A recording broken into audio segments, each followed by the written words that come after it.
Good morning. Dito ko ngayon sa taniman ng mga upo, mga idol. Ayan, nandito si Kuya nagdidilig. Ayan, ang ganda. Ayan. Good morning. Pa, bakit kaya inaano ang tinitriman? Ano?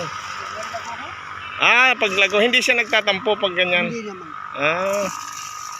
Ang ganda. Kaya yung iba kasi pag inaanuhan nagtatampo, pero ito hindi pala. Maiksi lang to na upo, no? Ganyan. Tama lang, ano? Ganda. Ang ganda dito, mga idol. $100 piraso na ano niyan. Ang bilis. Isang pitak lang, ano? Liit lang. Pero madaming bunga. Pwede ito mga sa umpisa lang, ano? Ganda dito, mga idol, oh. Taniman ni Kuya dito, may mais. Ayan. Nabasa ako, nagpataba ako kahapon eh.